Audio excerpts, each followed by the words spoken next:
You ever had a desire to learn to code, get that six-figure income, and get into the inner workings of the computer? Well, you're not alone. There's always a nebulousness or an unknown when it comes to coding. But I want to help you get there. I want to give you 3 steps today to learning to code, to start coding today. Let's discuss.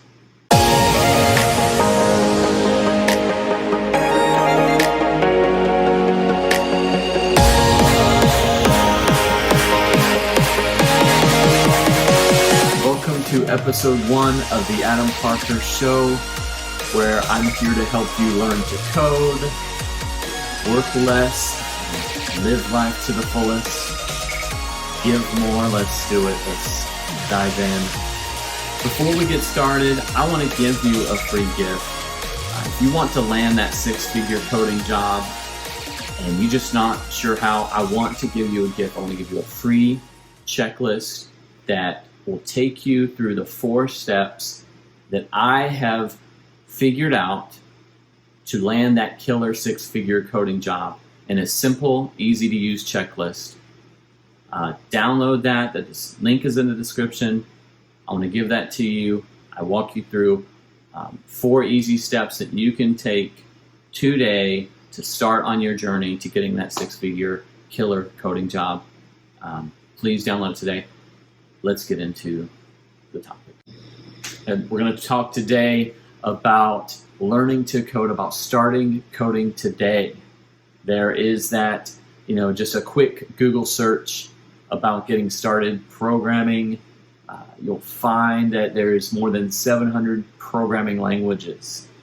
It's crazy. Where do you start? What coding language do you start with? How do you know which one's going to be the one that you should dive into, the one that's going to be the one that's the most fruitful, the one that businesses want? I'm going to walk you through 3 steps today that you can decide that, figure that out, and start coding today. So here's an easy way to break it down. Number 1, you want to decide the platform. You want to decide what type of media-based platform that you want to work on. There's mobile apps, there are desktop console apps, there's cloud-based, web-based apps. What type of programming do you want to do? That's one of the first things that you need to decide. And are you doing this for more of a hobby, or are you wanting like a position in a big company, or you want to just position yourself to be marketable for businesses so that you can make that 6-figure income? Well, let's look at the different types. So mobile apps, you have iOS, you have Android. iOS uses Objective-C, they use Swift. Those are the coding languages, mainly for iOS, for Apple iPhones. Now, Objective-C is kind of an older language, whereas Swift is like a modern, it's a newer, faster, clear, and evolving language. Now, that's on the iPhone platform or the iOS. If you head over to Android platform, Android mainly uses Java. There's a few other coding languages there, but mainly uses Java. So if you're interested in that, that may be the direction you want to go. When we move over to desktop apps, we have Java, C, C++, and Swift. So usually the C, C++, those are Windows-based. Swift is Mac-based, and Java, usually Windows, but it can be multi-platform. Java's a multi-platform-based coding language. And then when we talk about cloud-based, we talk about web-based, what you see on the web, in the cloud. That we we see lots of different spaces there, coding languages. Some of the more popular ones are Apex, JavaScript, PHP, HTML, some of the more basic ones, HTML, CSS, also Python. Those are some of the popular ones. But really, you got to decide which platform that you want to be on. So let's talk about commercial software versus open source software, coding languages. And so one of the things as you dive into programming, you're going to see that there's different categories of programming languages. The commercial software are the ones where you have your Microsoft, your Salesforce, your Apple. Like, these have specific programming languages that are just locked in to those commercial software. And you as a developer, a programmer, are saying, hey, I want to get behind a profitable, marketable software that maybe everybody's using, maybe it's businesses are using it, maybe it's a consumer-based market for it, and your coding language or your programming language is tied to that commercial software. The other version is the open source. So let's talk about the pros and cons to commercial software programming languages and open source software programming languages. Well, with open source, it's essentially free to use for the end customer at least, and there's free support, although that support is limited, and there's usually not people support. It's usually doc support, forums, things online that you can post something, and there's a community that is usually responsive, but it's a community of developers. It's people. It's not necessarily someone who's being paid to support the product or the software. There's open standards for open source software and coding languages. There's usually limited bugs because there's a lot of eyes looking at it. One thing that many people say is it's possibly better security because there's so many eyes looking at it and someone submits a bug quickly. However, that's not always true because it's open source, there are a lot of vulnerabilities. Like the code is open. Open source means it's open. Everybody can see everything in the programming language and how it's built, the framework.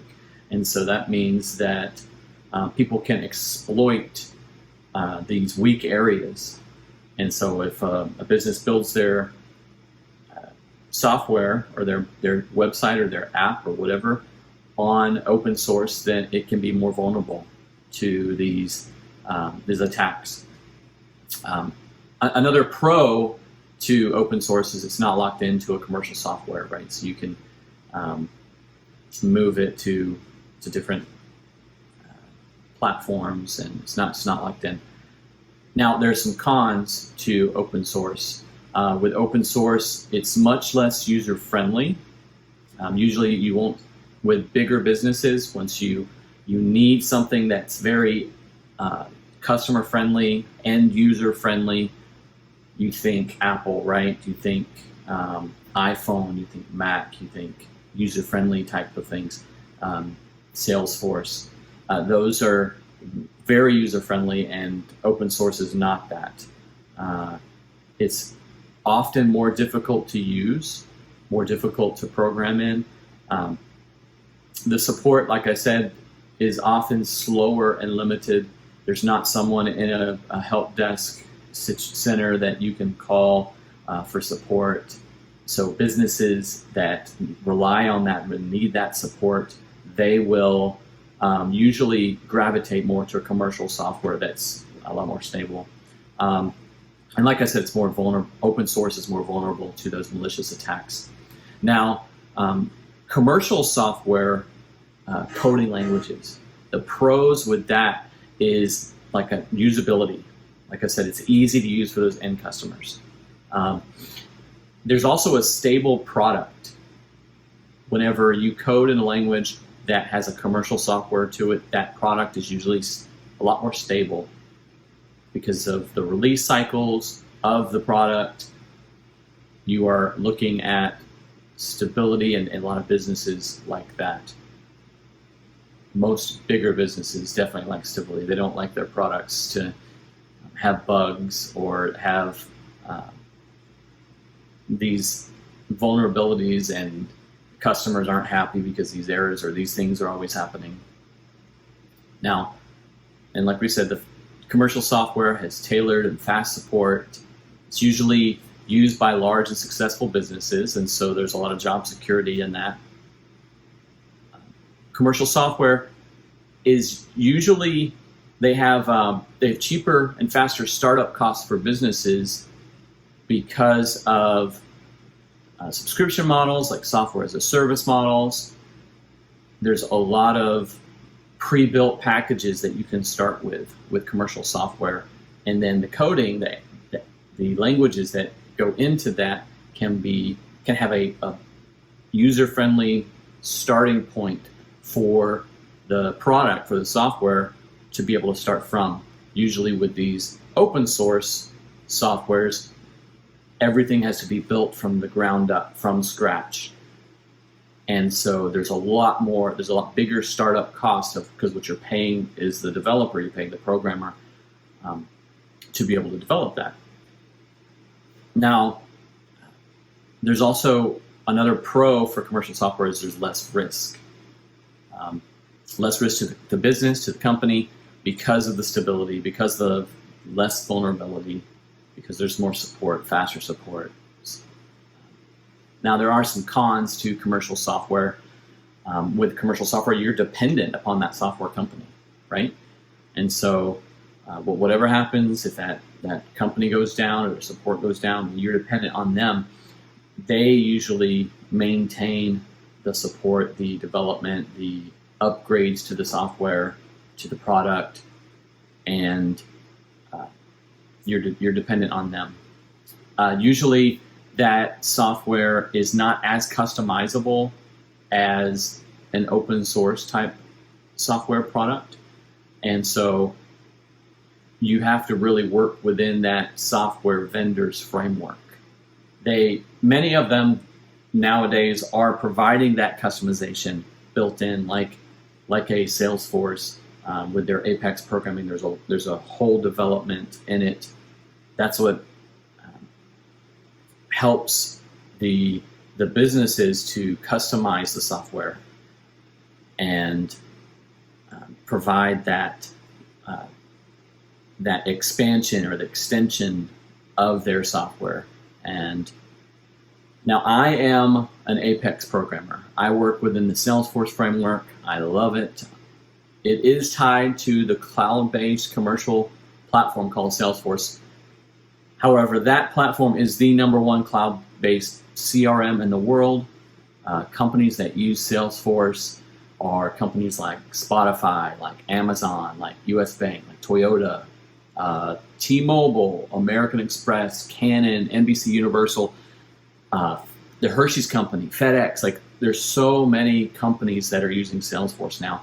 And so this commercial software has to both be something that is easy to use, stable, but also has to have the ability to customize and extend it. And that is where Apex programming comes into play with that. Apex is the programming language that you can use to extend that software. And that is what I have chosen to be my coding language of choice, because I know and love the Salesforce ecosystem, what you can do with it, the amazing community of 180,000 plus developers, the training, and so much more. Highly recommend it. Now, how do you get started, right? What do you do? Now we talked about deciding the platform. We've talked about commercial software versus open source. But you say, okay, now I have an idea of which one I want to do, what platform, what coding language I want to start with. How do I get started? Well, there are a number of different ways you can learn to code. You can go the self-taught route. You can find a website that deals with the language that you're wanting to learn to code in. There are too many websites out there to list. If you just do a Google search, you can find so many different websites. Usually those are free, but there's many that charge a little bit of a cost, a heftier cost for bigger programs, and it's just up to you. Now, a second way that you can do this is to sign up for a course. There's some free courses. There are some that cost anywhere from the $10 range to $100 range. And there's some that are like code training boot camps that can be several $1,000s. If it just depends on how serious you are about it, how fast you want to learn the code. If it's just a hobby and you're wanting to learn it, on the side, then you can start with your free and go over the next several years and learn it. But if you're wanting to learn it in a quick way, fast way, efficient way, many times signing up for those courses or those boot camps are a better way to go. And then there's a third way that you can learn to code, and that would be to sign up for a training or coaching program. These usually have like a limited number of spots. They are usually a limited time. They're usually 10, 12 weeks, something like that. It also provides you with direct access to a coach or a mentor who can guide you through your training. And that is often a very quick way, fast way to learn. If you're looking for a career change, if you're looking to say, hey, I'm serious about this, I want to do this, then that's usually the best option to jump in and start your coding journey. The only thing stopping you now is you. Why don't you get started? Why don't you learn to code? If you want to land that six-figure coding job, I want to help you. Download my free checklist. Learn the 4 steps to landing that killer six-figure coding job in a simple, easy-to-use checklist. I take it step by step, how to land that six-figure coding job. What are the things that you need to learn? What are the things that you need to do? And I want to give it to you free today. Just click on the link. It's in the description. Go there, download it. I want to help you in this journey. Thank you for joining me today. Don't forget to subscribe to this channel. Thank you again for your time.